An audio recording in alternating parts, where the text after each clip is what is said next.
नमस्कार प्रिय विद्यार्थियों, आप सभी का स्वागत है आपके अपने YouTube channel Shukla study point में। मैं शिवम शुक्ला आप सभी दोस्तों का हार्दिक स्वागत करता हूं। आज के वीडियो के माध्यम से दोस्तों हम चर्चा करेंगे हिंदी साहित्य के मोस्ट इंपॉर्टेंट 100 एमसीक्यूज के बारे में। और ये क्वेश्चंस आपकी परीक्षा के लिए बहुत ही महत्वपूर्ण होगी। अगर आप बुंदेलखंड यूनिवर्सिटी झांसी, माँ शाकुंभरी सहारनपुर, राजा महेंद्र प्रताप सिंह स्टेट यूनिवर्सिटी, दीनदयाल उपाध्याय गोरखपुर विश्वविद्यालय, वैसे दीनदयाल उपाध्याय गोरखपुर विश्वविद्यालय का सिलेबस थोड़ा सा अलग है, उसके लिए मैं अलग से वीडियो बना दूंगा। ठीक है, या हमारी जो फर्स्ट सेमेस्टर की वीडियोस है आप उनको देख लीजिएगा। इसके अलावा जिनके भी पेपर ऑब्जेक्टिव होते हैं उन सभी के लिए महत्वपूर्ण है, जो कि 2026 का ये क्वेश्चन पेपर है। और यह क्वेश्चन पेपर है जिसके माध्यम से मैं सॉल्व करूंगा। 2026 में पूछा गया नहीं, आज ही क्वेश्चन पेपर हुआ है, कल क्वेश्चन पेपर आपका ये हुआ है। और ये हुआ है छत्रपति साहू जी महाराज कानपुर विश्वविद्यालय का पेपर है। इस क्वेश्चन पेपर को मैं आपको दिखाऊंगा और सारे पेपर को सॉल्व करूंगा कि अब की बार कैसे क्वेश्चन आने वाले। 2026-27 की परीक्षा के लिए बहुत ही महत्वपूर्ण है, इससे बाहर कुछ नहीं आएगा। अगर आप जो है बुंदेलखंड यूनिवर्सिटी झांसी, ठीक है, सिद्धार्थ यूनिवर्सिटी का तो खैर सिलेबस थोड़ा सा डिफरेंट हो जाएगा। ठीक है, हिंदी साहित्य का इतिहास उसमें पढ़ना है। और भी जितने भी सब्जेक्ट आपके हैं, जितने भी जो है आपके, जैसे बाबा साहेब भीमराव अम्बेडकर आगरा विश्वविद्यालय हो गया, ठीक है, या और भी जितने भी पेपर आपके ऑब्जेक्टिव है, सीसीएसई होगा, जो भी ऑब्जेक्टिव पेपर होगा, कार्यालयी हिंदी और कंप्यूटर का, कार्यालयी हिंदी एवं कंप्यूटर से बनने वाले मोस्ट इंपॉर्टेंट ऑब्जेक्टिव टाइप के क्वेश्चंस और आंसर आज की वीडियो के माध्यम से हम चर्चा करने वाले हैं। आप सभी का बहुत बहुत अभिनंदन, बहुत बहुत स्वागत है। क्वेश्चन पेपर आप देखिए, ये क्वेश्चन पेपर है आपका छत्रपति साहू जी महाराज कानपुर विश्वविद्यालय का। आज ही ये मतलब कि कल क्वेश्चन पेपर हुआ है और आज आप यह वीडियो देख पा रहे होंगे। बीए सेकंड सेमेस्टर, ठीक है, 2025-26 का क्वेश्चन पेपर अभी जस्ट हुआ है कल। क्वेश्चन सीरीज जो है आपकी, क्वेश्चन बुकलेट सीरीज जो है डी है, कार्यालय हिंदी और कंप्यूटर, ठीक है। पेपर 1.5 घंटे का क्वेश्चन पेपर होता है। ऑब्जेक्टिव परीक्षा कानपुर की होती है, आप सभी लोग जानते हैं। अब आइए चर्चा करने का प्रयास करते हैं। 100 क्वेश्चन आपसे पूछे गए थे। आइए एक एक प्रश्नों पर नजर डालते हैं कि आखिरकार कौन कौन से क्वेश्चंस आए हुए थे अब की बार। पहला क्वेश्चन है दोस्तों, राजभाषा आयोग का गठन किस अनुच्छेद के अधीन किया गया था? तो राजभाषा आयोग का गठन अनुच्छेद 344 के अंतर्गत किया गया था। राष्ट्रपति को यह अधिकार होता है 344 अनुच्छेद के अंतर्गत कि वह संविधान के प्रारंभ के 5 वर्ष और फिर प्रत्येक 10 वर्ष एक राजभाषा आयोग का गठन करेंगे। इसका उद्देश्य था हिंदी के प्रयोग को बढ़ावा देंगे वो, ठीक है। करेक्ट आंसर क्या हो जाएगा? 344 अनुच्छेद। अनुच्छेद 343 कहता है दोस्तों, भारत के संघ की राजभाषा हिंदी और लिपि देवनागरी होगी। अनुच्छेद 343 कहता है, ये बात भी आप ध्यान रखेंगे। क्लियर? यहीं पर पांचवा क्वेश्चन भी आपका लगे हाथ दिखाई पड़ रहा है, पांचवा क्वेश्चन भी देख लीजिएगा। पांचवा क्वेश्चन से दोस्तों, हिंदी भाषा की संवैधानिक स्थिति के अनुसार निम्नलिखित में से कौन सा कथन असत्य है? बताएंगे। प्रश्न, हिंदी भाषा की संवैधानिक स्थिति के अनुसार निम्नलिखित में से कौन सा कथन असत्य है? देखेंगे, हिंदी संघ की राजभाषा है, बिल्कुल है, इसमें कोई दो राय नहीं है। हिंदी का विकास करना राज्य का कर्तव्य है, बिल्कुल राज्य का कर्तव्य इसमें बताया गया है, ठीक है। ऑफिशियल लैंग्वेज है, ठीक है, ये भी बिल्कुल सही बात है। इसके अलावा संविधान में हिंदी को राष्ट्रभाषा शब्द से संबोधित किया गया नहीं। नेशनल लैंग्वेज, राष्ट्रभाषा मतलब होता है नेशनल लैंग्वेज, तो यहाँ पर कोई नेशनल लैंग्वेज, भारत की कोई राष्ट्रभाषा है ही नहीं दोस्तों, ये बात ध्यान रखेंगे। भारत की राजभाषा जरूर, राजभाषा माने ऑफिशियल लैंग्वेज और राष्ट्रभाषा माने नेशनल लैंग्वेज, दोनों में बहुत अंतर है। तो राष्ट्रभाषा भारत की कोई भी नहीं है, राजभाषा है वो भी हिंदी है, ठीक है। राष्ट्रभाषा कोई नहीं, तो ये गलत हो जाएगा। देवनागरी लिपि में हिंदी राजभाषा है, बिल्कुल ठीक बात है, ये भी बिल्कुल सही है। यानी कि ए, बी और डी ये तीनों सही ऑप्शन दिए थे और सी वाला ऑप्शन जो था वही गलत दिया था। प्रश्न पूछा गया था कौन सा कथन असत्य है यानी सही नहीं है, तो ये वाला सी वाला ऑप्शन जो है सत्य, बाकी सब सही है। दूसरा क्वेश्चन आप देखेंगे दोस्तों, दूसरा क्वेश्चन है संविधान की 8वीं अनुसूची में हिंदी का स्थान क्या है? बताएंगे, सभी लोग बताने का प्रयास करेंगे। संविधान की जो 8वीं अनुसूची है दोस्तों, उसमें 22 भाषाओं को शामिल किया गया है, ठीक है। तो 22 अनुसूचित भाषाओं में शामिल है हिंदी भी अपनी। ऑप्शन नंबर इसका बी करेक्ट आंसर हो जाएगा। 8वीं अनुसूची में कितनी भारतीय भाषाओं को शामिल किया गया है? तो 22 भाषाओं को शामिल किया गया है, जिसमें हिंदी प्रमुख भाषा के रूप में है, ठीक है। पहले इसमें केवल 14 भाषाएं थी, बाद में फिर इसमें जो है कई भाषा जोड़ी गई, नमक जैसे कि जो है नेपाली, मणिपुरी, कोंकणी, इसके अलावा बोडो, मासनी, बोडो, डोंगरी, मैथाली, संथली, तमाम सारी भाषाएं इसमें जोड़ी गई बाद में। छठा क्वेश्चन आप देख लीजिएगा, इधर दिया हुआ है, हिंदी यदि राजभाषा है तो उसकी लिपि क्या होगी? अगर हिंदी राजभाषा दोस्तों तो उसकी लिपि क्या होगी? देवनागरी लिपि होगी। हजारों बार मैं समझा चुका हूँ, फिर भी आप लोग अगर गलत करके आएंगे तो फिर इसमें मेरी कोई गलती नहीं है। मैं बार बार जितने भी मॉडल पेपर दिया हूँ सब में सारे प्रश्न बताए हुए थे, सारे क्वेश्चन मेरे द्वारा बताए गए ही आए हैं। तो हिंदी यदि राजभाषा है तो उसकी लिपि क्या होगी दोस्तों? उसकी लिपि देवनागरी होगी। ऑप्शन नंबर इसका डी करेक्ट आंसर होगा। तीसरा क्वेश्चन आपका आ चुका, उच्चतम न्यायालय और उच्च न्यायालयों में भाषा का संवैधानिक प्रावधान क्या है? बताएंगे। तो उच्च न्यायालयों में और उच्च न्यायालय में भाषा का जो संवैधानिक प्रावधान है दोस्तों, आज भी अंग्रेजी में भाषा का प्रयोग होता है। ठीक है, अंग्रेजी में ही भाषा का प्रयोग होता है। ठीक है, ये बात आप ध्यान रखेंगे। जो भी अनुच्छेद 348 संविधान वो कहता है कि जब तक संसद कानून बना करके कोई अन्य व्यवस्था ना करे, तब तक उच्चतम न्यायालय और उच्च न्यायालय की कार्रवाई अंग्रेजी भाषा में ही होती रहेगी। ये बात शुरू में कही गई थी, आज तक भी अंग्रेजी में ही चलता आ रहा है सिस्टम। 7वां क्वेश्चन है, एक कार्यालयी पत्र में क्या नहीं लिखा जाता है? एक कार्यालयी पत्र में क्या नहीं लिखा जाता दोस्तों, फटाफट से आप बताने का प्रयास करेंगे। कार्यालयी पत्र में हम लोग पत्रांक लिखते हैं, प्रेषक कार्यालय लिखते हैं, स्थान और दिनांक भी लिखते हैं, कथानक नहीं लिखते उसमें। ठीक है, डी ऑप्शन करेक्ट आंसर होगा। कथानक जो है कहानी में लिखा जाता है। औपचारिक या कार्यालयी पत्रों में पत्रांक, प्रेषक कार्यालय का नाम, जहाँ पर भेजना है उसका कार्यालय का नाम, और स्थान यानी किस स्थान पर भेजना है, कहाँ से भेजा गया है, सब कुछ, दिनांक वगैरह सब आप इसमें लिख दें। कथानक जो है कहानी या उपन्यास का एक हिस्सा होता है, वहां पर लिखा जाता है, पत्र में नहीं लिखा जाता। ये बात आप ध्यान रखेंगे। आगे देखेंगे, यहीं पर 8वां क्वेश्चन भी देख लीजिए। कंप्यूटर किस भाषा का शब्द है दोस्तों? तो कंप्यूटर जो है लैटिन भाषा का शब्द है। किस भाषा का है? कंप्यूटर लैटिन भाषा का शब्द है। ये बात ध्यान रखेंगे। जो है कंप्यूटर जो है लैटिन भाषा का शब्द है। इसका मतलब होता है कंप्यूट शब्द से बना है। ठीक है, ठीक है, तो इसका मतलब क्या होता है? इसका मतलब होता है गणना करना, गिनती करना। चौथा प्रश्न है, राज्यों की राजभाषा के संबंध में संविधान का कौन सा अनुच्छेद लागू होता है?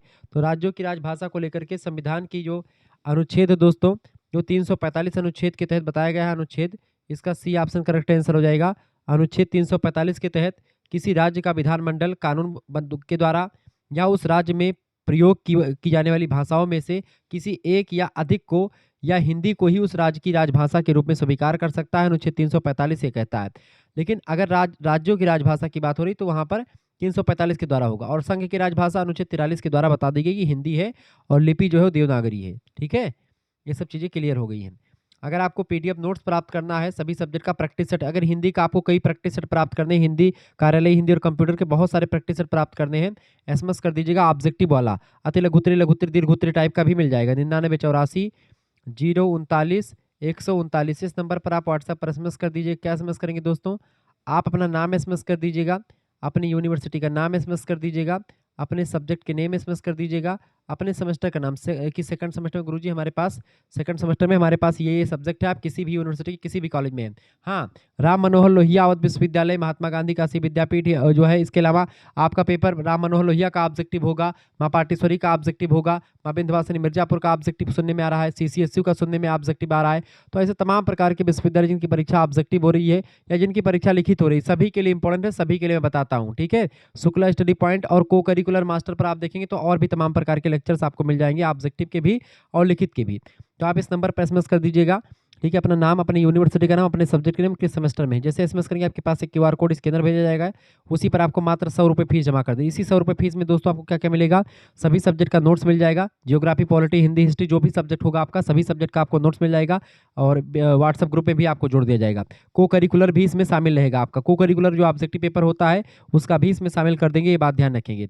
अगर आप सेकंड एंड थर्ड का एक साथ फीस जमा करेंगे तो आपके लिए 50 रुपये की छूट चल रही है, यानी सेकंड एंड थर्ड का फीस इकट्ठा जमा करेंगे तो मात्र और मात्र 150 रुपये फीस में दोनों सेमेस्टर का आपको मिलेगा, यानी सेकंड सेमेस्टर तक पढ़ाया जाएगा आपको, फिर उसके बाद में थर्ड सेमेस्टर वाले ग्रुप में भी आपको जोड़ दिया जाएगा जब बनेगा तो। ठीक है, ये आपके लिए बड़ा फायदेमंद होगा कि इसमें 50 रुपये की बचत होगी, नहीं तो बाद में जुड़ेंगे तो फिर 150 रुपये और लगेंगे सेकंड सेमेस्टर के, मतलब कि थर्ड सेमेस्टर के बीच।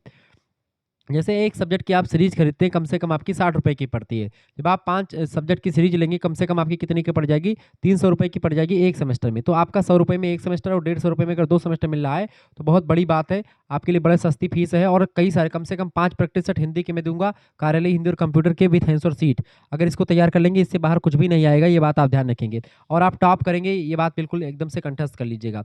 तो फीस जमा करेंगे, फीस आप खुद भी जमा कर सकते हैं, किसी दूसरे से भी आप जमा करवा सकते हैं। 9 नंबर क्वेश्चन आपका आ चुका, फटाफट से आप देखेंगे। प्रश्न है अबेकस क्या है दोस्तों? अबेकस की अगर बात की है, फटाफट से आप बताने का प्रयास करेंगे।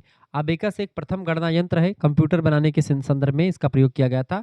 अबेकस जो है प्रथम गणना यंत्र है। ठीक है, अबेकस जो है प्रथम गणना यंत्र, पहला कंप्यूटर नहीं, क्योंकि कंप्यूटर के लिए इसका विकास नहीं, इसको गिनती करने के लिए बनाया गया था। दुनिया का सबसे पहला गणना यंत्र यही है अबेकस। इसका आविष्कार हजारों साल पहले चीन में हुआ था और लकड़ी के फ्रेम में मोतियों की मदद से गणितीय गणना इसमें की जाती थी। ठीक है, अबेकस में ए ऑप्शन करेक्ट आंसर होगा। 14 नंबर प्रश्न है, इनमें से कौन सा एआई नहीं है? देखिए गूगल जेमिनाई एआई है, बड़ी अच्छा, मतलब इसमें जो उत्तर आता है अधिकतर सटीक आता है, सही आता है। ग्रोक की अगर बात की दोस्तों तो ग्रोक भी आप देखेंगे ग्रोक भी कहीं ना कहीं पे आप देख, ग्रोक हो गया, चैट जीपीटी हो गया, ये सब आपके क्या है, एआई टूल्स होते हैं। जबकि अश्वगंधा की अगर बात की, अश्वगंधा एक फूल या औषधीय पौधा कह सकते हैं। अश्वगंधा, अश्वगंधा एक पौधा होता है दोस्तों, ठीक है, ना कि ये एआई टूल है। ऑप्शन नंबर इसका डी करेक्ट आंसर। इनमें से क्या नहीं, एआई नहीं है तो ये नहीं है। एआई का फुल फॉर्म क्या होता है, आर्टिफिशियल इंटेलिजेंस, ठीक है। देखिए 15 नंबर क्वेश्चन लगे हाथ, देख लीजिए। भारत में इंटरनेट का आरंभ कब हुआ था? भारत में इंटरनेट का आरंभ हुआ था 15 अगस्त 1995 से शुरुआत हुई है। ऑप्शन नंबर इसका ए करेक्ट आंसर होगा, 15 अगस्त 1995 से इसकी शुरुआत हुई। भारत में सार्वजनिक रूप से इंटरनेट की सेवा की शुरुआत 15 अगस्त 1995 को विदेश संचार निगम लिमिटेड बीएसएनएल जिसको आप कह सकते हैं, विदेश संचार निगम लिमिटेड बीएसएनएल का फुल फॉर्म होता है, इसी के द्वारा शुरू किया गया था। ए ऑप्शन करेक्ट आंसर होगा, इंटरनेट की शुरुआत। 10 नंबर क्वेश्चन से, भारत में विकसित परम सुपर कंप्यूटर का निर्माण किस संस्थान ने लिया? बताएं, निर्माण किस संस्थान ने किया? फटाफट से आप बताने का प्रयास करेंगे, फटाफट से आप बताएंगे। प्रश्न है आपका, भारत में विकसित परम सुपर कंप्यूटर का निर्माण किस संस्थान ने किया है? तो सीडेक संस्थान ने किया है। ऑप्शन नंबर इसका ए करेक्ट आंसर हो जाएगा। सीडेक का मतलब होता है centre for development of advance computing, Pune में स्थित है। वहीं पर भारत का पहला सुपर कंप्यूटर जिसको परम 8000 कहते हैं, उसका उसका विकास किया गया। परम 8000 कंप्यूटर का विकास सीडेक के द्वारा किया गया था। अगला क्वेश्चन 11 नंबर क्वेश्चन है, 1 GB में कितना मेगाबाइट होता है, यानी 1 GB में कितना एमबी होता है? आप सभी को तो पता ही होगा 1 GB में दोस्तों कितना एमबी होता है। 1 GB में 1024 एमबी होता है। ऑप्शन नंबर इसका सी करेक्ट आंसर हो जाएगा। एक कंप्यूटर मतलब कंप्यूटर में मेमोरी जो होती है 1 GB में 1024 एमबी होती है, ठीक है। बाइनरी सिस्टम पर काम करता है, 2 के घात 10 पर आधारित होता है ये बात आप ध्यान रखेंगे। बाइनरी संख्या में केवल 2 ही कोड होते हैं, एक 0 होता है, एक 1 होता है। 16 नंबर क्वेश्चन आप देखिएगा, इधर बगल में लगा हुआ है, वर्तमान समय में संविधान में कितनी भाषाएं अनुसूचित हैं? बताएंगे 16 नंबर, फटाफट से आप बताने का प्रयास करेंगे। बताइएगा वर्तमान में संविधान में कितनी भाषाएं अनुसूचित हैं यानी दर्ज हैं, ठीक है। तो अनुसूचित जो भाषाएं हैं वो 22 भाषाओं को दर्जा मिला संविधान में। ए ऑप्शन इसका करेक्ट आंसर हो जाएगा। अगला क्वेश्चन 17 नंबर बगल में ही देख लीजिए नीचे, कौन सी भाषा संविधान की अनुसूची में शामिल नहीं है? इनमें से कौन सी भाषा शामिल नहीं दोस्तों? जिसमें सबसे अधिक मात्रा में गाने बजते हैं, भोजपुरी वाला ही, ठीक है। पवन सिंह पावर स्टार जो बोलते हैं अपने आप को, ठीक है, भोजपुरी के खेसारी लाल यादव, ठीक है, चुनाव लड़े थे हार गए। ऐसे में भोजपुरी के पावर स्टार पवन सिंह जो है भाजपा से टिकट जो है सोच रहे थे कि मिल जाएगा, टिकट भी नहीं मिला। और साथ ही साथ में क्या हुआ भैया कि वो जो है क्या कर रहे थे, अरे भले कुछ बात है, राज्यसभा के लिए सोचने जाने वाले थे, वो भी नहीं हो पाया। अब परेशान परेशान बैठे हैं, ठीक है। तो भैया जो है जितना अपना वो है उसी में अपना गाना, इतना अच्छा गाना गाते हैं तो गाना ही गाइए, क्या ही दिक्कत, उसमें क्या पैसा नहीं मिलता है, बहुत सारे पैसे कमाते हैं आप लोग। तो उसी को पेशे में रहिए, क्या जरूरत है राजनीति में आने की। अब ओझा सर को देख ली, बिना मतलब के राजनीति में कूद पड़े, हार गए। बैठे हैं बिना मतलब के, बोलेंगे कि राजा बनना है, ये बनना है, वो बनना है, कहाँ, अब खुद ही नहीं राजा बन पा रहे हो। तो ऐसे में बिना मतलब के नहीं उड़ना चाहिए, ठीक है। जिस क्षेत्र में जो माहिर है उसी क्षेत्र में रहना चाहिए। तो कौन सी भाषा संविधान की अनुसूची में शामिल नहीं दोस्तों? असमिया शामिल है, तमिल भी शामिल है, मराठी भी शामिल है, भोजपुरी नहीं शामिल है, ठीक है। भोजपुरी को शामिल करने के लिए प्रयास किया जा रहा है। अगर राज्यसभा वगैरह पवन सिंह चले जाए, या जो है जैसे जो है क्या नाम है, मनोज तिवारी है ही है, ठीक है, रवि किशन है ही है, निरहुआ है ही है, निरहुआ लड़ते ही रहते हैं। ये सब लोग जाएँ तो बढ़िया से अगर बोलेंगे तो हो जाएगा उसमें, ठीक है। लेकिन मुश्किल ही लगता है, संशोधन करना पड़ता है संविधान में। 12 नंबर क्वेश्चन से, ईमेल का अर्थ क्या होता है? बताएंगे 12 नंबर, फटाफट से आप बताएंगे। ईमेल का अर्थ क्या है दोस्तों? ईमेल का अर्थ होता है इलेक्ट्रॉनिक मेल। ऑप्शन नंबर इसका ए करेक्ट आंसर हो जाएगा। ईमेल का फुल फॉर्म है इलेक्ट्रॉनिक मेल। इंटरनेट के माध्यम से संदेशों को एक स्थान से दूसरे स्थान पर भेजने की प्रक्रिया इलेक्ट्रॉनिक मेल कहलाती। पहले पत्र का काम जो होता था अब यही कर रही है। 13 नंबर क्वेश्चन से, WWW का आविष्कार किसने किया था? टिम बर्नर्स ली ने किया था WWW का आविष्कार, ये बात ध्यान रखेंगे। इसका फुल फॉर्म होता है वर्ल्ड वाइड वेब, ठीक है। 1989 में इसकी जो है इसका आविष्कार किया था टिम बर्नर्स ली ने। मैंने कई बार इन चीज़ों को बता रखा है, सारे प्रश्न मैंने बताए हुए, एक भी क्वेश्चन बाहर का नहीं पूछा गया है। संविधान की किस अनुसूची में भाषाओं को रखा गया है? बताएं, फटाफट से आप बताएंगे। संविधान की किस अनुसूची में भाषाओं को रखा गया है? 18 नंबर। संविधान की 8वीं अनुसूची में रखा गया है। अब वही क्वेश्चन कई बार 8वीं अनुसूची, सी ऑप्शन करेक्ट आंसर होगा। अरे भैया इसमें गलत क्यों लगाते हो, ठीक 8वीं अनुसूची में, जब ऊपर देख रहे हो कि संविधान की अनुसूची में देखिए भोजपुरी नहीं शामिल है, 8वीं अनुसूची ऊपर दिया भी है, इसमें लिखा भी हो, तो 8वीं अनुसूची आप भूल क्यों जाते हैं? 19 नंबर क्वेश्चन आपका आ चुका है। प्रश्न दोस्तों, प्रयोजन मूलक हिंदी का मुख्य उद्देश्य क्या है? 19 नंबर, फटाफट से आप बताने का प्रयास करेंगे। प्रयोजन मूलक हिंदी का मुख्य उद्देश्य, फटाफट से आप बताएंगे। प्रयोजनमूलक हिंदी का मुख्य उद्देश्य होता है जीविकोपार्जन और व्यवहारिक कार्यों का संपादन करने के लिए किया जाता है। बिल्कुल ए ऑप्शन इसका करेक्ट आंसर हो जाएगा। ठीक है, इसका ए ऑप्शन करेक्ट आंसर हो जाएगा। प्रयोजन मतलब कि हमारे प्रयोजन के लिए विशिष्ट, जैसे कार्यालय के लिए, विज्ञान के लिए, विधि यानी कानून के लिए, तकनीकी क्षेत्र में ये सब प्रयोजन ही होता है। इसके लिए जिस भाषा का प्रयोग करते हैं उसी को प्रयोजनमूलक हिंदी कहते हैं। चलिए 20 नंबर क्वेश्चन अब बगल में ही देखेंगे तो थोड़ा सा चल देख ही लीजिए बगल में। 24 नंबर क्वेश्चन से पारिभाषिक शब्दावली का प्रयोग मुख्यतः किस क्षेत्र में होता है? तो पारिभाषिक शब्दावलियों का प्रयोग किस क्षेत्र में होता है दोस्तों? पारिभाषिक शब्दावलियों का प्रयोग विज्ञान में, विधि में, प्रशासन में, इन तीनों में होता है। कथा और कहानी लेखन में साहित्यिक हिंदी का प्रयोग होता है। यौनिक घर की बातचीत में सामान्य हिंदी का प्रयोग होता है। फिल्मी गीतों में भी एक नॉर्मल हिंदी का प्रयोग होता है, ना कि विज्ञान जो है पारिभाषिक शब्दावली। टेक्निकल टर्म्स यानी परिभाषिक शब्दावली विज्ञान में जो परिभाषिक शब्द वे शब्द होते हैं दोस्तों जिनकी परिभाषा फिट होती है, जिसमें कोई दूसरी भाषा का मतलब कि जिसका हमेशा वही अर्थ होता है। तो विज्ञान में, विधि यानी कानून में, प्रशासन में, इन सभी जगहों पर ये होता है। सी ऑप्शन करेक्ट आंसर हो जाएगा। ठीक है, आगे देखते हैं अगला क्वेश्चन। 25 नंबर क्वेश्चन देख लीजिएगा। अनुवाद का प्रयोजन मूलक हिंदी में क्या महत्व है? 25 नंबर, अनुवाद का प्रयोजन मूलक हिंदी में क्या महत्व होता है? इसका महत्व ज्ञान और सूचनाओं का एक भाषा से दूसरी भाषा में आदान प्रदान करना। डी ऑप्शन इसका करेक्ट आंसर हो जाएगा। 20 नंबर क्वेश्चन से प्रयोजन मूलक हिंदी के रूप में राजभाषा का क्या अर्थ है? फटाफट से आप बताएंगे। प्रयोजन मूलक हिंदी के रूप में राजभाषा का क्या अर्थ है दोस्तों? राजभाषा का अर्थ होता है 20 नंबर, फटाफट से आप बताने का प्रयास करेंगे। प्रयोजन मूलक हिंदी में राजभाषा का मतलब है संविधान के द्वारा सरकारी कामकाज के लिए स्वीकृत भाषा को हम कहते हैं प्रयोजन मूलक हिंदी के रूप में राजभाषा। ठीक है, बी ऑप्शन करेक्ट आंसर हो जाएगा। 21 नंबर क्वेश्चन से विज्ञापन का मुख्य कार्य क्या है? बताएंगे। 21 नंबर, विज्ञापन का मुख्य कार्य क्या है दोस्तों? वस्तुओं की जानकारी देना और बिक्री बढ़ाना। सी ऑप्शन इसका करेक्ट आंसर होगा। वस्तुओं की जानकारी देना और बिक्री बढ़ाना ये विज्ञापन का मुख्य कार्य है। इसका सी ऑप्शन करेक्ट आंसर होगा। 21 का सी ऑप्शन राइट आंसर होगा। 26 नंबर क्वेश्चन से कंप्यूटर साक्षरता का अर्थ क्या है? ये 26 नंबर, कंप्यूटर साक्षरता का क्या अर्थ है दोस्तों? कंप्यूटर साक्षरता का अर्थ होता है कंप्यूटर के सामान्य सामान्य संचालन और अनुप्रयोगों की जानकारी। ए ऑप्शन करेक्ट आंसर हो जाएगा। कंप्यूटर के सामान्य संचालन और अनुप्रयोगों की जानकारी जो होती है ये एक प्रकार से कंप्यूटर साक्षरता का अर्थ होता है। इसका ए ऑप्शन करेक्ट आंसर हो जाएगा। ठीक है, 26 नंबर का ए ऑप्शन। अगला देख लीजिएगा 27 नंबर क्वेश्चन से दृश्य श्रव्य विज्ञापन का उदाहरण इनमें से कौन सा है जिससे दिखाई भी पड़ता है और सुनाई भी पड़ता है? तो टेलीविजन हो गया, इंटरनेट वीडियो हो गया, इन सभी के विज्ञापन हमको सुनाई भी देते हैं और दिखाई भी देते हैं। ठीक है, ये होता है श्रव्य दृश्य माध्यम संचार का। ठीक है, आगे देखेंगे यहाँ पर और आपका आ चुका है 22 नंबर प्रश्न। कंप्यूटर में हिंदी टाइपिंग के लिए सबसे प्रचलित फॉन्ट इनमें से कौन सा है? देखिए 22 नंबर क्वेश्चन क्या कह रहा है आपसे, सबसे अच्छा जो फॉन्ट इनमें से होता है दोस्तों कंप्यूटर में हिंदी टाइपिंग के लिए सबसे प्रचलित फॉन्ट जो है वो मंगल फॉन्ट होता है, लेकिन मंगल फॉन्ट ऑप्शन में है नहीं। ठीक है, तो एक अगर देखा जाए तो एक लेगेसी फॉन्ट है जो टाइपराइटर की बोर्ड पर आधारित होता है। वर्तमान में मंगल सबसे लोकप्रिय है, लेकिन पारंपरिक सरकारी परीक्षाओं में आप देखते हैं कृतदेव का काफी उपयोग होता है, इसलिए कृतदेव यहाँ पर ऑप्शन करेक्ट आंसर हो जाएगा।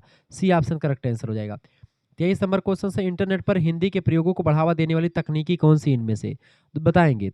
इंटरनेट पर हिंदी के प्रयोग को बढ़ावा देने वाली तकनीकी इनमें से कौन सी जो है पेगिंग, बाइनरी, ये सब नहीं है, बल्कि यहाँ पर ऑप्शन नंबर जो यहाँ पर दिया हुआ था सी और ई, इसमें से हो जाएगा यूनिकोड। बिल्कुल, यूनिकोड जो है, यूनिकोड एक अंतर्राष्ट्रीय मानक है जो हर अक्षर को एक विशिष्ट संख्या प्रदान करता है, जिससे हिंदी सामग्री किसी भी कंप्यूटर या मोबाइल पर बिना फॉन्ट बदले सही से देती है, सही से लिख देती है। तो ये होता है यूनिकोड फॉन्ट। ठीक है, जैसे आप राम अगर लिखते तो वो कोड के हिसाब से वो आपका राम हिंदी में भी टाइप कर देगा। 28 नंबर क्वेश्चन से हिंदी का प्रथम समाचार पत्र किसे माना जाता है? उदंत मार्तंड को। किसको मानते हैं बेटा? 28 नंबर, फटाफट से आप बताने का प्रयास। 27 के बाद में कौन सा क्वेश्चन आएगा? 28 नंबर क्वेश्चन आपका आएगा, बताएंगे। हिंदी का प्रथम समाचार पत्र उदंत मार्तंड, बिल्कुल सी ऑप्शन इसका करेक्ट आंसर हो जाएगा। हिंदी का पहला ये साप्ताहिक समाचार पत्र था दोस्तों। इसका प्रकाशन जो हुआ था 30 मई 1826 ईस्वी से जो है ये शुरू हुआ था। मई के महीने में 30 मई 1826 को कोलकाता से पंडित जुगल किशोर शुक्ल के द्वारा शुरू किया गया था। ठीक है, 33 नंबर क्वेश्चन आपके स्क्रीन पर आ चुका है। www.hindisaमान्य.com का प्रकाशन किस विश्वविद्यालय से होता है? बताएंगे, फटाफट से आप बताइएगा। www.hindisamay.com का प्रकाशन जो होता है महात्मा गांधी अंतर्राष्ट्रीय हिंदी विश्वविद्यालय वर्धा से होता है। ठीक है, महात्मा गांधी अंतर्राष्ट्रीय हिंदी विश्वविद्यालय वर्धा से। ऑप्शन नंबर इसका डी करेक्ट आंसर हो जाएगा। यह वेबसाइट हिंदी साहित्य के प्रचार प्रसार के लिए वर्धा स्थित विश्वविद्यालय द्वारा संचालित एक महत्वपूर्ण डिजिटल मंच है। ठीक है, आगे बढ़ते हैं। अगला क्वेश्चन आपका आ चुका दोस्तों प्रश्न 29 नंबर क्वेश्चन क्या आ चुका है। 29 नंबर प्रश्न है, यूनिकोड के संबंध में क्या सच नहीं है। यूनिकोड के संबंध में 29 नंबर, यूनिकोड के संबंध में क्या सच नहीं है। ये या किसी भी कंप्यूटर में पहले से रहता है, ये बात बिल्कुल जो है सही है। इससे हिंदी टाइपिंग संभव है, बिल्कुल संभव है। ये दोनों बात यानी ए और बी दोनों सही हैं। नए ऑपरेटिंग सिस्टम में यूनिकोड रहता है, बिल्कुल रहता है। ये तीनों बात बिल्कुल सही है। क्या सच नहीं है, एक आपस में बात करने की तकनीक है, ये गलत है। एक आपस में बात करने की तकनीक नहीं, यानी कि यही ऑप्शन इसका सही होगा। आगे देखते हैं अगला क्वेश्चन आपका चुका 34 नंबर। विकिपीडिया क्या है दोस्तों। विकिपीडिया, विकिपीडिया की अगर बात की तो एक वेबसाइट है विकिपीडिया। ऑप्शन नंबर इसका ए करेक्ट आंसर हो जाएगा। एक मुक्त और बहुभाषी ऑनलाइन ज्ञानकोश है, एनसाइक्लोपीडिया है, जो एक वेबसाइट के रूप में उपलब्ध है, जिससे आप तमाम सारी जानकारी प्राप्त कर सकते हैं। 30 नंबर क्वेश्चन से, आलोचना पत्रिका कहाँ से निकलती है। दोस्तों 30 नंबर प्रश्न है, आलोचना पत्रिका कहाँ से निकलती है, फटाफट से आप बताने का प्रयास करेंगे। आलोचना पत्रिका दिल्ली से निकलती है। दिल्ली से, कहाँ से, दिल्ली से निकलती है आलोचना पत्रिका। ठीक है, ये एक प्रसिद्ध साहित्यिक पत्रिका है जो दिल्ली से प्रकाशित होती है। इसके संपादकों में नामवर सिंह जैसे दिग्गज शामिल रहे हैं, ये बात आप ध्यान रखेंगे। 35 नंबर क्वेश्चन आपका आ चुका है। यहीं पर 31 ही देख लीजिए। ई लर्निंग में अनिवार्य घटक है। ई लर्निंग में अनिवार्य घटक इनमें से क्या होगा। इंटरनेट और इलेक्ट्रॉनिक उपकरण जो है, इसके माध्यम से ई इलेक्ट्रॉनिक लर्निंग आगे बढ़ेगी। इंटरनेट के माध्यम से लर्निंग आगे बढ़ेगी जब इंटरनेट होगा और इलेक्ट्रॉनिक उपकरण होगा। ए ऑप्शन करेक्ट आंसर हो जाएगा। 35 नंबर क्वेश्चन से, ज्ञान दर्शन चैनल का संबंध किस विश्वविद्यालय से है। 35 नंबर, फटाफट से आप बताने का प्रयास करेंगे। ज्ञान दर्शन चैनल का संबंध किस विश्वविद्यालय से है। तो ज्ञान दर्शन चैनल का संबंध जो है, इंदिरा गांधी राष्ट्रीय मुक्त विश्वविद्यालय, जिसको इग्नू कहते हैं शॉर्ट फॉर्म में, इंदिरा गांधी राष्ट्रीय मुक्त विश्वविद्यालय। ठीक है, दिल्ली। ऑप्शन नंबर इसका डी करेक्ट आंसर हो जाएगा। ठीक है, ज्ञान दर्शन क्या है, एक शैक्षिक टीवी चैनल है। इग्नू के द्वारा शैक्षणिक सामग्री प्रसारण के लिए चलाया गया ये टीवी चैनल है, इंदिरा गांधी राष्ट्रीय मुक्त विश्वविद्यालय के द्वारा। ठीक है, इग्नू के द्वारा। अगला क्वेश्चन 32 नंबर क्वेश्चन आपका आ चुका। सरस्वती पत्रिका किस युग से संबंधित है। सरस्वती पत्रिका द्विवेदी युग से संबंधित है। क्या नाम है उनका, महावीर प्रसाद द्विवेदी जी के नेतृत्व में प्रकाशित होती थी। 1903 में इसका संपादन संभाला था महावीर प्रसाद द्विवेदी जी ने, और बड़े अच्छे तरीके से इन्होंने जो है हिंदी का मानकीकरण इसी समय किया था। हिंदी का जो शुद्ध रूप आप देख पा रहे हैं इस समय खड़ी बोली वाला, वो द्विवेदी जी के द्वारा ही किया गया है। 36 नंबर क्वेश्चन, सीपीयू का पूरा नाम क्या है। Central processing unit, CPU central processing unit कहा जाता है इसको। ठीक है, कंप्यूटर का मस्तिष्क कहा जाता है इसी को, ये बात ध्यान रखेंगे। ठीक है, आगे देखते हैं। 37 नंबर क्वेश्चन आपका आ चुका दोस्तों। प्रश्न, पीपीटी में किसी पृष्ठ को क्या कहा जाता है। पीपीटी में पृष्ठ को क्या कहते हैं दोस्तों। 37 नंबर, फटाफट से आप बताने का प्रयास करेंगे। पीपीटी में क्या कहते हैं, पीपीटी में क्या कहा जाता है इसको। पीपीटी में दोस्तों, पीपीटी में किसी भी पृष्ठ को हम लोग स्लाइड कहते हैं। क्या कहते हैं, स्लाइड। ठीक है, अगला 41 नंबर क्वेश्चन देख लीजिए। कंप्यूटर में वह कौन सा अंग है जिसे हम छू नहीं सकते। माउस को छू सकते हैं, मॉनिटर को छू सकते हैं, सीपीयू को भी आप छू सकते हैं, लेकिन सॉफ्टवेयर को आप नहीं छू सकते दोस्तों। सॉफ्टवेयर जो है ये don't touch and don't seen, इसको ना तो देख सकते ना ही छू सकते हैं। ऑप्शन नंबर इसका डी करेक्ट आंसर होगा। 42 नंबर क्वेश्चन से, आम जनता के लिए जो निविदा अपनाई जाती है उसे क्या कहते हैं। 42 नंबर फटाफट से आप बताने का प्रयास करेंगे। आम जनता के लिए जो निविदा, निविदा माने होता है टेंडर, अपनाई जाती है उसे क्या कहते हैं। उसी को खुली निविदा कहते हैं, ओपन टेंडर कहा जाता है, खुली निविदा। ऑप्शन नंबर इसका बी करेक्ट आंसर हो जाएगा। 38 नंबर क्वेश्चन से, एमएस ऑफिस माइक्रोसॉफ्ट ऑफिस में क्या क्या परिगणित किया जाता है, बताएं। 36 नंबर क्वेश्चन से आपका आ चुका दोस्तों। 38 नंबर क्वेश्चन से, क्या एमएस ऑफिस माइक्रोसॉफ्ट ऑफिस इसका फुल फॉर्म है, उसमें क्या क्या परिगणित किया जाता है। क्या क्या परिगणित किया जाता है दोस्तों, देखेंगे। वर्ड, एक्सेल और पीपीटी तीनों किए जाते हैं। ऑप्शन नंबर इसका डी लगा देंगे, उपरोक्त तो सभी इसका राइट आंसर हो जाएगा। आगे देखेंगे 39 नंबर क्वेश्चन से, पाणिनि पार्सर क्या है। पाणिनि पार्सर दोस्तों क्या है। पाणिनि पार्सर की अगर बात करें तो पुराने व्याकरणिक नियमों को आधुनिक तकनीक के साथ जोड़ करके संस्कृत भाषा को डिजिटल युग में समझने और उपयोग करने का एक उपकरण होता है। कौन, पाणिनि पार्सर। ऑप्शन नंबर इसका बी करेक्ट आंसर होगा। 39 नंबर का बी ऑप्शन बिल्कुल राइट आंसर हो जाएगा दोस्तों, ये बात आप ध्यान। 39 का क्या करेक्ट आंसर हो जाएगा, 39 का बी ऑप्शन बिल्कुल राइट आंसर हो जाएगा। 43 नंबर क्वेश्चन आपका आ चुका है, यहीं पर देख लीजिए बगल में। कंप्यूटर पर टाइप करने के लिए सबसे अधिक उपयोग किया जाने वाला हिंदी फॉन्ट कौन सा, इनमें से कौन सा फॉन्ट सबसे अधिक प्रयोग किया जाता है। 43 नंबर, फटाफट से आप बताएंगे। देखिए, हिंदी की अगर बात की जाए, सबसे अधिक जो टाइप किए जाने पार्ट है, कोकिला और चाणक्य भी फॉन्ट ही है, हिंदी के ही फॉन्ट हैं, लेकिन जो सबसे अधिक फॉन्ट का प्रयोग करते कृतदेव का फॉन्ट सबसे अधिक किया जाता है। 43 नंबर। वैसे इस समय तो मंगल फेमस है, लेकिन ऑप्शन के हिसाब से यहाँ पर लग जाएगा कृतदेव। ठीक है, ऑप्शन नंबर इसका डी ऑप्शन करेक्ट आंसर हो जाएगा। अगला 44 नंबर क्वेश्चन देख लीजिएगा। हिंदी भाषी लोगों के लिए कौन सा सॉफ्टवेयर प्रयोग में लाया जा रहा है। आ हिंदी भाषी लोगों के लिए इनमें से कौन सा सॉफ्टवेयर प्रयोग में लाया जा रहा है दोस्तों? तो लीला, प्रबोध, प्रवीण और प्राग ये सभी जो है सॉफ्टवेयर लाए जा रहे हैं प्रयोग में। ऑप्शन नंबर इसका डी करेक्ट आंसर होगा, उपरोक्त सभी। यहीं पर 45 नंबर क्वेश्चन भी देख लीजिए। निम्नलिखित में से कौन ई लर्निंग प्रोसेस का अंग है? इंटरनेट के माध्यम से जब आप लर्निंग करते हो तो उसमें क्या अंग है इनमें से? स्वयं के माध्यम से लर्निंग करते, स्वयं भी एक वेबसाइट है। मूक्स, ई पाठशाला, सारे इन सभी के माध्यम से आप ऑनलाइन पढ़ाई कर सकते हैं, ई लर्निंग कर सकते हैं। डी ऑप्शन ऊपर तो सभी इसका करेक्ट आंसर होगा। 40 नंबर क्वेश्चन से दोस्तों, पाणिनि के व्याकरण ग्रंथ का क्या नाम है? पाणिनि के व्याकरण ग्रंथ का क्या नाम है? अष्टाध्यायी। पाणिनि की रचना कौन सी है?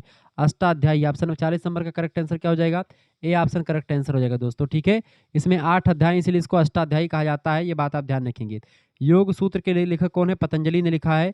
ठीक है, तोलकाप्पियम जो लिखा है ये एक संगम साहित्य का ग्रंथ है, एंशियंट हिस्ट्री का, जिसमें जानकारी मिलती है। इसको लिखा तो तोलकाप्पियर नाम के एक ऋषि ने, ये बात आप ध्यान रखेंगे। आगे देखते हैं 46 नंबर क्वेश्चन से, संक्षेपण की शैली होनी चाहिए। संक्षेपण की शैली कैसी होनी चाहिए? 46 नंबर, फटाफट से आप बताने का प्रयास करें। संक्षेपण, संक्षेपण को सूत्रात्मक लिखना चाहिए, ठीक है, व्याख्यात्मक लिखना चाहिए, रचनात्मक, या उपरोक्त में से कोई नहीं। देखें, संक्षेप को हमेशा सूत्रात्मक लिखना चाहिए। ऑप्शन नंबर इसका ए करेक्ट आंसर हो जाएगा। 46 नंबर का ए ऑप्शन सूत्रात्मक लिखना चाहिए, यानी कम शब्दों में बड़ी बात कहने को ही सूत्रात्मक कहते हैं। ठीक है, तो इसका ए ऑप्शन करेक्ट आंसर हो जाएगा। 47 नंबर क्वेश्चन आपका आ चुका। टिप्पण के लिए आवश्यक है कि, टिप्पण के लिए जरूरी होता है कि क्या बेटा? वो संक्षिप्त हो, जितना बड़ा हो सके उतना बड़ा हो, गलत है। वो बिखरा हो, गलत है। अस्पष्ट हो, गलत है। वह संक्षिप्त हो, ए ऑप्शन करेक्ट आंसर हो जाएगा। आप ऑप्शन को पढ़ेंगे अपने आप क्लियर हो जाएगा। 48 नंबर क्वेश्चन से, टिप्पण और टिप्पणी के संबंध में क्या सही है? टिप्पण और टिप्पणी के संबंध में क्या सही दोस्तों? तो टिप्पण वास्तव में टिप्पणी लिखने की प्रक्रिया है, दोनों एक ही नहीं है। टिप्पण वास्तव में टिप्पणी लिखने की प्रक्रिया है। टिप्पण जो होता है लिखने की प्रक्रिया है, और टिप्पणी जो होता है लिखा हुआ जो पत्र होता है उसको टिप्पणी कहते हैं। बी ऑप्शन इसका करेक्ट आंसर होगा। 49 नंबर क्वेश्चन है, संक्षेपण करते समय क्या नहीं करना चाहिए? संक्षेपण करते समय हमको मूल अनुच्छेद को पढ़ना चाहिए, बिल्कुल करना चाहिए। ठीक है, मूल विचार को चिन्हित कर क्रमबद्ध करना चाहिए। शीर्षक देने की आवश्यकता इसमें नहीं है। देखिए, मुहावरे, लोकोक्ति, कहावत आदि को हटा दें, ये हमको मतलब ये करना चाहिए। प्रश्न क्या पूछा गया आपसे? प्रश्न इसका देखें, मूल अनुच्छेद को पढ़ना चाहिए, बिल्कुल करना चाहिए। मुहावरे, लोकोक्ति, कहावत, इन सभी को हटा भी देना चाहिए, बिल्कुल हटा देना चाहिए। मूल विचार को चिन्हित करके क्रमबद्ध करना, ये भी करना चाहिए। जबकि शीर्षक देने की आवश्यकता होती है इसमें, ऐसा नहीं होती है। तो इसमें से करेक्ट आंसर क्या हो जाएगा? यही डी ऑप्शन, शीर्षक देने की आवश्यकता होती है। इसमें पूछा क्या देह नहीं दी होती है, शीर्षक होता है एक, इसका डी ऑप्शन करेक्ट आंसर हो जाएगा। अगला 50 नंबर क्वेश्चन से, पल्लवन की रचना के संबंध में क्या सही है? पल्लवन के बारे में क्या सही दोस्तों पढ़ेंगे इसमें। यह सदैव अन्य पुरुष शैली में होना चाहिए, बिल्कुल अन्य पुरुष शैली में होना चाहिए, सही बात है। इसमें फूल पत्ती का प्रयोग होना चाहिए, बिल्कुल गलत बात है, यानी पहला ही ऑप्शन 50 का पहला ऑप्शन करेक्ट आंसर होगा। 51 नंबर क्वेश्चन आप देख लीजिए, बगल में ही दिया हुआ है। प्रश्न है, संविधान का कौन सा अनुच्छेद राज्य को हिंदी के प्रचार, प्रसार, विकास और समृद्धि के लिए प्रयास करने का निर्देश देता है? अनुच्छेद 351 देता है। ऑप्शन नंबर इसका बी करेक्ट आंसर हो जाएगा। ठीक है, 52 नंबर क्वेश्चन से दोस्तों प्रश्न, संविधान निर्माण के प्रारंभिक प्रावधानों में संघ की राजभाषा हिंदी के साथ अंग्रेजी का प्रयोग कब तक जारी रह सकता है? 52 नंबर क्वेश्चन फटाफट से आप बताने का प्रयास करेंगे। 52 नंबर, संविधान निर्माण के प्रारंभिक प्रावधानों में संघ की राजभाषा हिंदी के साथ अंग्रेजी का प्रयोग कब तक जारी रह सकता है दोस्तों? तो ये कब तक जारी रह सकता है? ये जारी रह सकता है, इसमें क्या दिया गया था? 15 साल के लिए, 15 साल तक। लेकिन यहाँ पर संविधान में कोई समय सीमा नहीं, संसद के द्वारा तय। इसका सी ऑप्शन करेक्ट आंसर मेरे हिसाब से हो सकता है, सी ऑप्शन इसका करेक्ट आंसर हो सकता है। ठीक है, तो हिंदी के साथ अंग्रेजी का प्रयोग वैसे तो 15 वर्षों तक चलता रहेगा, ऐसा बताया गया था। उसके बाद में खत्म कर दीजिए, ऑप्शन में है नहीं, ये क्वेश्चन थोड़ा सा संदिग्ध रखिए भी। चलिए 53 नंबर क्वेश्चन आपका आ चुका है। निम्नलिखित में से कौन सा कथन हिंदी के संवैधानिक स्थिति से सही मेल खाता है? हिंदी के संवैधानिक स्थिति से कौन सही मेल खाता है? देखिए, हिंदी संघ की एकमात्र राजभाषा है तथा अंग्रेजी का कोई स्थान नहीं है, ऐसा नहीं है। अंग्रेजी का भी स्थान है, ये भी गलत हो जाएगा। हिंदी संघ की राजभाषा है और अंग्रेजी का सह उपयोग संवैधानिक रूप से स्वीकार भी, बिल्कुल इसका बी ऑप्शन करेक्ट आंसर होगा। यानी हिंदी के साथ अंग्रेजी का भी प्रयोग होता रहेगा, ऐसा कहा गया था। लेकिन 15 वर्षों तक ही, उसके बाद में अंग्रेजी को खत्म कर दिया जाएगा धीरे धीरे, ये बात बताई गई थी, लेकिन अभी भी नहीं खत्म हुआ है। अगला क्वेश्चन, हिंदी दिवस कब मनाया जाता है? हिंदी दिवस आप सभी को पता होगा कब मनाते हैं। 54 नंबर, फटाफट से आप बताने का प्रयास करेंगे। हिंदी दिवस सभी को पता होगा, हिंदी दिवस कब मनाते हैं? बिल्कुल सभी लोग कमेंट करके जरूर बताएंगे, हिंदी दिवस बताएंगे। 54 नंबर, बिल्कुल 14 सितंबर right answer, A option correct answer हो जाएगा। 14 सितंबर 1949 को हिंदी को भारत की राजभाषा स्वीकार किया गया था।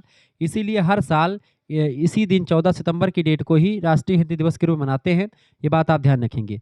विश्व हिंदी दिवस की अगर बात की जाएगा तो विश्व हिंदी दिवस दोस्तों 10 जनवरी को मनाते हैं और हिंदी दिवस, राष्ट्रीय हिंदी दिवस 14 सितंबर को मनाते हैं। 58 नंबर क्वेश्चन, राजभाषा आयोग के प्रथम अध्यक्ष कौन थे? राजभाषा आयोग के प्रथम अध्यक्ष बीजी खेर जी, बिल्कुल राइट आंसर आपका 58 नंबर बाल गंगाधर खेर ऑप्शन नंबर इसका सी करेक्ट आंसर हो जाएगा। पहले अध्यक्ष राजभाषा के 1956 में इन्होंने अपनी पहली अपनी रिपोर्ट प्रस्तुत करी थी।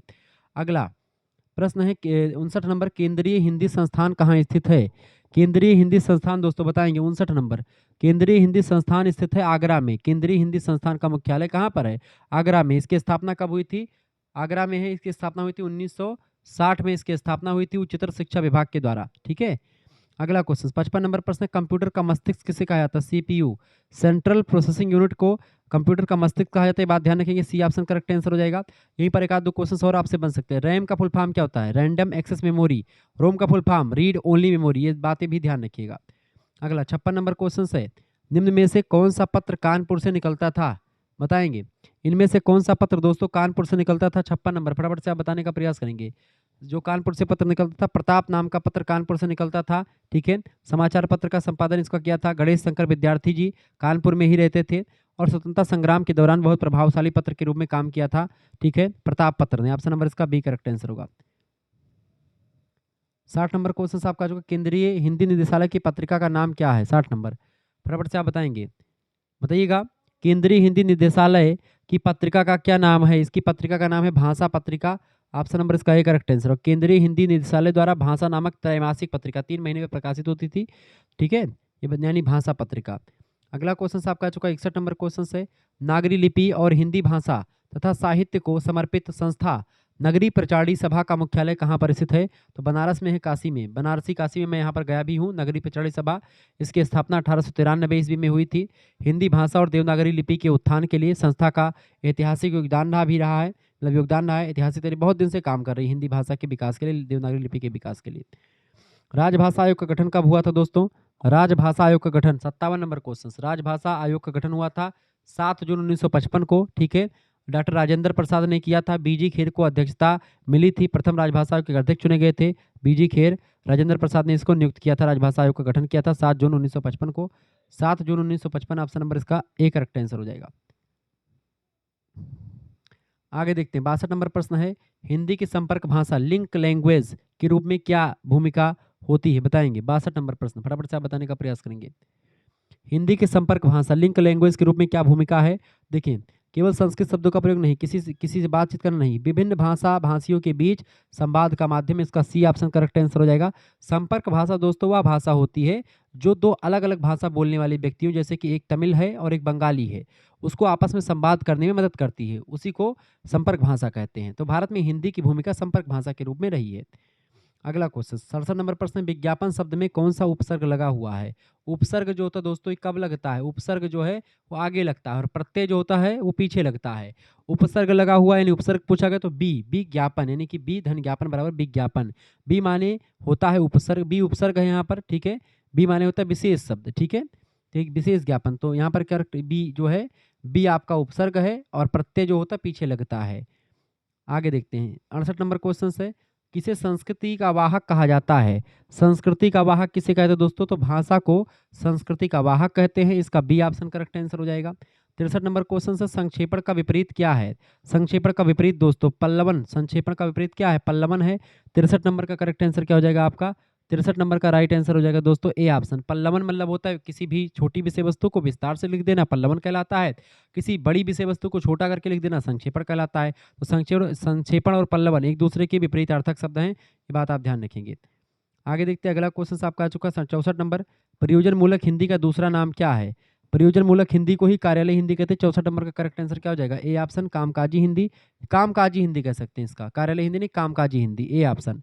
वह हिंदी जिसका प्रयोग विशेष उद्देश्यों के लिए जैसे प्रशासन, विज्ञान, तकनीकी और कार्यालयी कार्यों के लिए किया जाता है, उसे प्रयोजन मूलक हिंदी या कामकाजी हिंदी कहा जाता है। कभी कभी इसको कार्यालयी हिंदी भी कहते हैं। कार्यालय हिंदी वैसे ऑफिशियल लैंग्वेज है, कामकाजी हिंदी जो है वो इसका सटीक प्रतीत होगा प्रयोजन मूलक हिंदी के लिए। बिल्कुल। 69 नंबर क्वेश्चन है, हिंदी में प्रारूप लेखन शब्द को अंग्रेजी में क्या कहेंगे? प्रारूप लेखन को दोस्तों क्या कहेंगे? ड्राफ्टिंग कहा जाता है। ठीक है, ड्राफ्टिंग जिसको आप कह सकते हैं, किसी पत्र या दस्तावेज का कच्चा रूप तैयार करना। जैसे कोई पत्र आप सरकारी लिखने जा रहे हैं, उससे पहले उसका एक रफ कार्य करना, एक तैयारी करना कि कैसे कैसे लिखना है, उसी को ड्राफ्टिंग बोलते हैं। मसौदा तैयार करना, तो ये होता है आपका ड्राफ्ट। ठीक है, प्रारूप लेखन। बी ऑप्शन करेक्ट आंसर होगा। 70 नंबर क्वेश्चन से, जब किसी पत्र का उत्तर आने में अत्यधिक विलंब हो जाता है तो संबंधित अधिकारी को पुनः स्मरण दिलाने के लिए जो पत्र लिखा जाता है उसे क्या कहते हैं? उसी को अनुस्मारक पत्र कहते हैं या अनुस्मरण पत्र कहते हैं। ए ऑप्शन 70 नंबर का ए ऑप्शन। अनुस्मारक पत्र जिसको रिमाइंडर बोला जाता है। ठीक है, स्मरण पत्र या स्मारक पत्र, ऐसे तमाम प्रकार के पत्र के नाम से इसको जानते हैं। ठीक है, जैसे एक पत्र आपने लिखा सरकारी विभाग को और उससे कोई रिएक्शन नहीं आएगा तो आप दोबारा से पत्र लिखते हैं उसी पत्र संख्या को ध्यान में रख मतलब की करवा करके। आगे देखते हैं दोस्तों, अगला क्वेश्चन आपका चुका 65 नंबर प्रश्न है। प्रश्न है, भारतेंदु युग के बारे में क्या सही नहीं है? 65 नंबर, फटाफट से आप बताने का प्रयास करेंगे।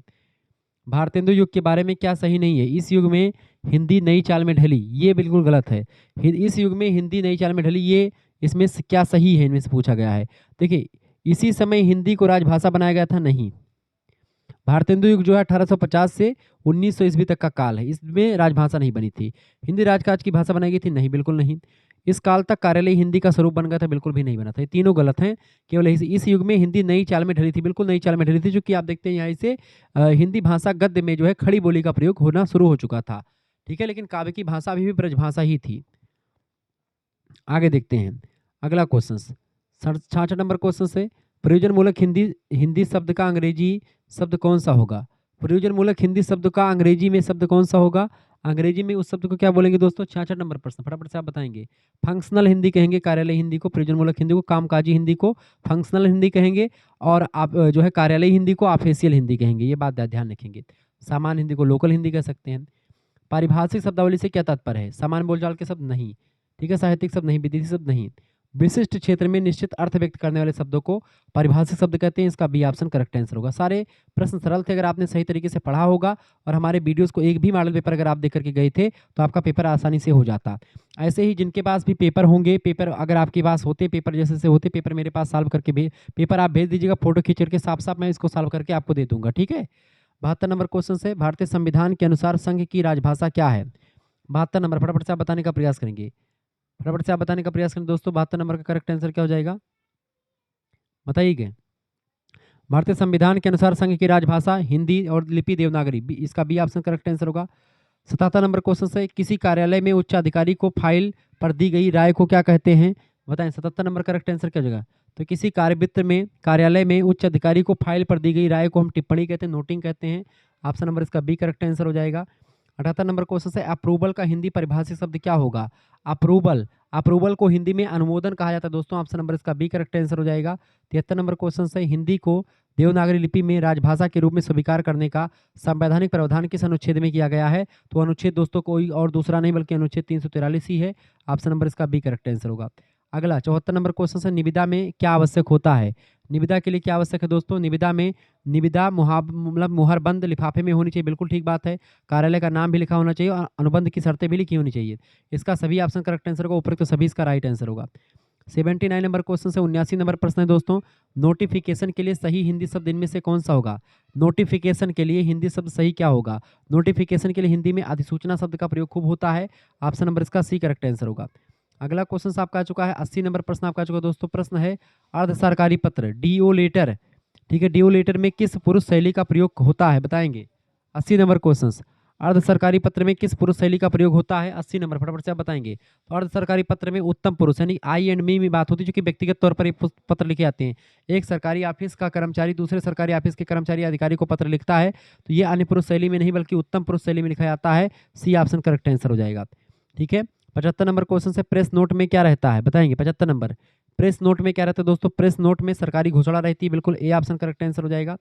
76 नंबर क्वेश्चन से, प्रतिवेदन के संबंध में क्या सही नहीं है इनमें से? प्रतिवेदन, रिपोर्ट जिसको आप कह सकते हैं उसी को प्रतिवेदन कहते हैं। क्या सही नहीं है? देखिए, प्रतिवेदन संक्षिप्त होना चाहिए, बिल्कुल ठीक बात है, संक्षिप्त होना चाहिए, सही है।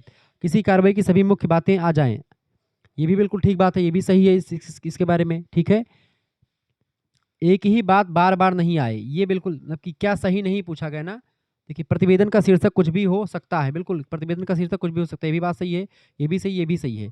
सी वाला ऑप्शन जो है, विकल्प सी जो है, एक ही बात बार-बार नहीं आए, ये प्रतिवेदन के संबंध में सही नहीं है। तो ये इसका करेक्ट आंसर क्या हो जाएगा? यही वाला हो जाएगा, यानी कि सी ऑप्शन, ठीक है?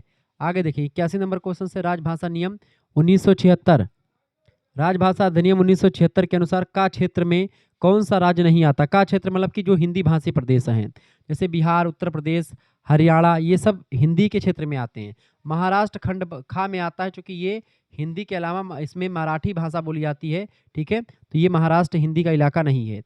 आगे देखते हैं अगला क्वेश्चन।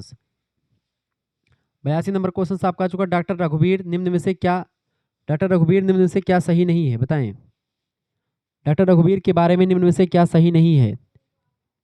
डॉक्टर रघुवीर निम्न में से क्या नहीं है? वो भाषाविद नहीं, भाषाविद थे वो, कोशकार भी थे, डिक्शनरी भी लिखे हैं, ठीक है? संविधान सभा के सदस्य भी थे ये, ठीक है? कंप्यूटर के जानकार नहीं थे। ऑप्शन नंबर इसका डी लगा देंगे, ठीक है?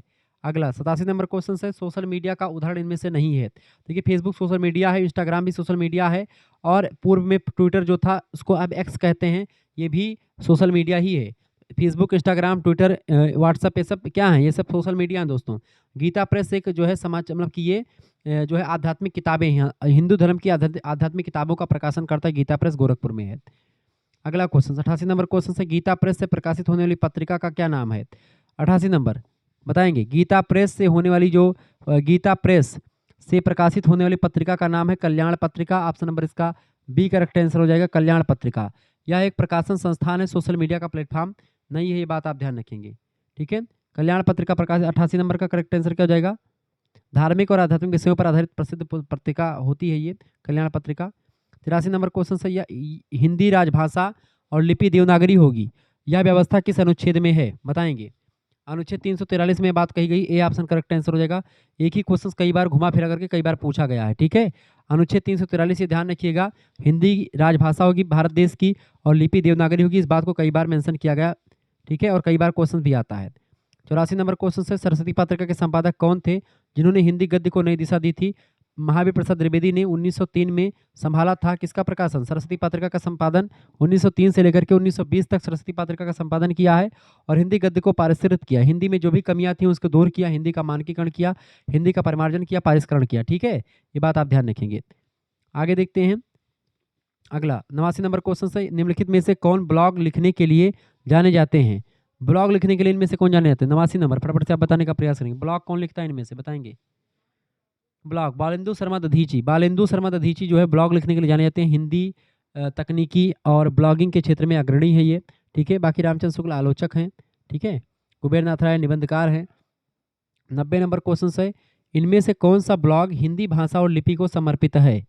90 नंबर, इनमें से कौन सा ब्लॉग हिंदी भाषा और लिपि को समर्पित है दोस्तों? तो शब्द शिल्पी, ऑप्शन नंबर इसका एक करेक्ट आंसर होगा। शब्द शिल्पी जो है यह एक प्रकार से क्या है?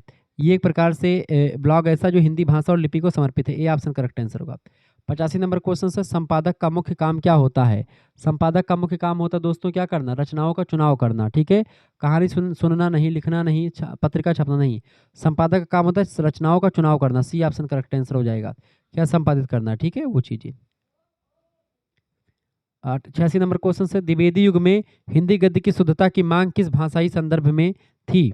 बताएंगे। 86 नंबर, फटाफट से बताएं। द्विवेदी युग में हिंदी गद्य की शुद्धता की मांग जो थी वो थी तत्सम शब्दों का प्रयोग और व्याकरणिक शुद्धि, बिल्कुल करेक्ट आंसर हो जाएगा। तत्सम शब्दों का प्रयोग, व्याकरणिक शुद्धि की बात करी गई थी, ए ऑप्शन करेक्ट आंसर होगा। 91 नंबर क्वेश्चन से, परिभाषिक शब्द का एक अन्य नाम क्या है? परिभाषिक शब्द को तकनीकी शब्द भी कहते हैं क्या? 91 नंबर का करेक्ट आंसर हो जाएगा टेक्निकल टर्म्स, बिल्कुल ए ऑप्शन करेक्ट आंसर होगा। परिभाषिक शब्द को हम तकनीकी शब्द कहते हैं दोस्तों, ऑप्शन नंबर इसका ए करेक्ट आंसर होगा। इस तरीके से आप बहुत सारे प्रश्नों को समझ पा रहे हैं। वीडियो को लाइक कर दीजिए, चैनल पर नए हैं तो प्लीज चैनल को सब्सक्राइब कर दीजिएगा। 92 नंबर क्वेश्चन है, परिभाषिक शब्दावली की सबसे महत्वपूर्ण विशेषता कौन सी है? बहुअर्थी बिल्कुल भी नहीं होता ये, एक अर्थक और निश्चित अर्थ देने वाला। बिल्कुल परिभाषिक शब्द जो होते हैं इसका एक निश्चित अर्थ होता है और हर समय एक ही अर्थ होता है, बी ऑप्शन करेक्ट आंसर हो जाएगा। अगला क्वेश्चन आप देख लीजिएगा। चलिए आगे बढ़ते हैं। अगला क्वेश्चन 93 नंबर क्वेश्चन से, पारिभाषिक शब्दावली का निर्माण मुख्यतः किस आधार पर होता है? तो पारिभाषिक शब्दावली का निर्माण जो दोस्तों किस तरीके से होता है? शब्द रचना के वैज्ञानिक सिद्धांतों, उपसर्ग, प्रत्यय, समास आदि पर के द्वारा होता है। ऑप्शन नंबर इसका बी करेक्ट आंसर होगा। 94 नंबर क्वेश्चन आप देखेंगे, प्रयोजन मूलक हिंदी में पारिभाषिक शब्दावली का सबसे बड़ा महत्व क्या है? 94 नंबर, फटाफट से आप बताएंगे। प्रयोजन मूलक हिंदी में पारिभाषिक शब्दावली का सबसे बड़ा महत्व इनमें से क्या है? तो ज्ञान, विज्ञान, प्रशासन, विधि एवं तकनीकी के क्षेत्र में स्पष्ट और एक समान संचार। ऑप्शन नंबर इसका बी राइट आंसर होगा। 95 नंबर क्वेश्चन है, निम्नलिखित में से कौन सा शब्द कार्यसूची का पारिभाषिक शब्द है? कार्यसूची को अंग्रेजी में एजेंडा कहा जाता है। ऑप्शन नंबर इसका बी करेक्ट आंसर होगा। एजेंडा कार्यसूची के लिए अंग्रेजी में शब्द का प्रयोग होता है। 96 नंबर क्वेश्चन है, कार्यवृत्त किसका परिभाषित शब्द है? कार्यवृत्त, कार्यवृत्त के लिए अंग्रेजी में मिनट शब्द का प्रयोग करते हैं, मिनट्स। ऑप्शन नंबर इसका बी करेक्ट आंसर होगा। कार्यवृत्त को अंग्रेजी में मिनट्स कहते हैं, बात ध्यान रखेंगे। अब आगे बढ़ते हैं, अगला क्वेश्चन 97 नंबर प्रश्न है, ज्ञापन किस अंग्रेजी शब्द का परिभाषिक रूप है? ज्ञापन, ज्ञापन को अंग्रेजी में मेमोरेंडम कहते हैं दोस्तों। ऑप्शन नंबर इसका सी करेक्ट आंसर हो जाएगा। ये सारे प्रश्न आप याद रख लीजिएगा, परीक्षा में प्रश्न पूछा जाता रहता है। 98 नंबर क्वेश्चन है, शपथ पत्र किस पत्रिका शपथ पत्र किसका पारिभाषिक हिंदी शब्द है? शपथ पत्र को अंग्रेजी में क्या कहते हैं दोस्तों? शपथ पत्र को एफिडेविट कहते हैं। ऑप्शन नंबर इसका बी करेक्ट आंसर हो जाएगा। ठीक है, बिल को अधिनियम कहते हैं। ठीक है, आर्डर को आदेश कहते हैं। 99 नंबर क्वेश्चन से, अधिसूचना किस अंग्रेजी शब्द का सही परिभाषिक शब्द है? अधिसूचना, 99 नंबर, अधिसूचना को नोटिफिकेशन कहा जाता है। सर्कुलर, परिपत्र, सर्कुलर का हिंदी रूप क्या होता है? परिपत्र, सर्कुलर को परिपत्र कहा जाता है। ये बात आप ध्यान रखें। क्लियर। 100 नंबर क्वेश्चन आपका, निम्नलिखित में से कौन सा कथन पारिभाषिक शब्दावली के निर्माण के लिए के सिद्धांत से मेल नहीं खाता है? 100 नंबर, कौन सा पारिभाषिक शब्दावली के निर्माण के सिद्धांत से मेल नहीं खाता है? देखिए, ये शब्द एक अर्थक होने चाहिए, बिल्कुल एक अर्थक होने चाहिए। शब्द क्षेत्र विशेष से जुड़े होने चाहिए, बिल्कुल जुड़े होने चाहिए। यदि दोनों बातें सही है, बिल्कुल मेल खाते हैं। शब्दों का अर्थ बदलता रहना चाहिए, बिल्कुल गलत है, ये मेल नहीं खाता, तो यही ऑप्शन हो जाएगा आपका सही। हिंदी की स्वाभाविक रचना विधि का प्रयोग होना चाहिए, बिल्कुल होना चाहिए। यानी कि स्वाभाविक रचना विधि का प्रयोग करके ही जो है परिभाषिक शब्दों का निर्माण करना चाहिए। तो यानी कि ए, बी और जो है डी, ये तीनों सही है, जबकि जो सी है वो गलत है। यानी प्रश्न पूछा गया कौन सा सिद्धांत मेल नहीं खाता, तो सी वाला सिद्धांत मेल नहीं खाता, बाकी सब खाते हैं। इस तरीके से आपने कानपुर का अभी 2026 का पेपर देख लिया, सॉल्व कर लिया। 2026-27 के लिए अन्य विश्वविद्यालय के लिए इंपॉर्टेंट है, 2027 के लिए परीक्षा के लिए इंपॉर्टेंट है। ये आंसर की भी मैंने दे दी है, ये आप देख लीजिएगा, सब कुछ आपको यहाँ पर मिल जाएगा। ये बात ध्यान, हमारा दूसरा चैनल को करिकुलर मास्टर BA करेकर, इसको भी सब्सक्राइब कर लीजिएगा। को करिकुलर मास्टर चैनल को भी आप सब्सक्राइब कर लीजिएगा, वहाँ पर भी कार्यालय हिंदी और कंप्यूटर के बहुत सारे लेक्चर आपको मिल जाएंगे। तो प्लीज़ इस चैनल को करिकुलर मास्टर चैनल को आप सब्सक्राइब कर लीजिएगा। यहाँ पर को करिकुलर की परीक्षाओं की तैयारी और हिंदी की, ज्योग्राफी की, पॉलिटिक्स की, सभी सब्जेक्ट की आपको तैयारी मिल जाएगी। अगर आपको PDF नोट्स प्राप्त करना है प्रैक्टिस सेट हिंदी के 9984, हिंदी के, ज्योग्राफी के, पॉलिटिक्स के, हिस्ट्री के, सभी सब्जेक्ट आपको मिल जाएंगे। ऑब्जेक्टिव की भी, लिखित के भी, ऑब्जेक्टिव के कई सारी चीज़ें मिल जाएंगी। आप अपना नाम, अपनी यूनिवर्सिटी का नाम, अपने सब्जेक्ट का नाम लिख करके भेजेंगे। अपना नाम लिख दीजिएगा दोस्तों, अपनी यूनिवर्सिटी का नाम, अपने सब्जेक्ट के नेम, और आप किस सेमेस्टर में अपने सेमेस्टर का नाम लिख करके भेज दीजिएगा। सेकंड सेमेस्टर की फीस मात्र 100 रुपये रखी गई है। जैसे आप SMS करेंगे, आपके पास 100 रुपये फीस जमा करने के लिए बोला जाएगा, यानी कि स्कैनर भेजा जाएगा। उसी स्कैनर पर आपको 100 रुपये फीस जमा कर देनी है। उसके बाद में आपको व्हाट्सएप ग्रुप में जोड़ा जाएगा, वहीं पर आपको लाइव क्लास की link, video lecture, PDF note, सब कुछ आपको मिलता रहेगा। ठीक है, सभी सब्जेक्ट का मिलेगा, को करिकुलर का मिलेगा, विथ आंसर शीट, सब कुछ आंसर शीट के साथ मिलेगा। ये बात आप ध्यान रखेंगे। अगर आप सेकंड एंड थर्ड का एक साथ फीस जमा करेंगे तो 50 रुपये अभी छूट चली ऑफर में, यानी केवल 150 रुपये फीस में सेकंड एंड थर्ड का भी आपको मिल जाएगा।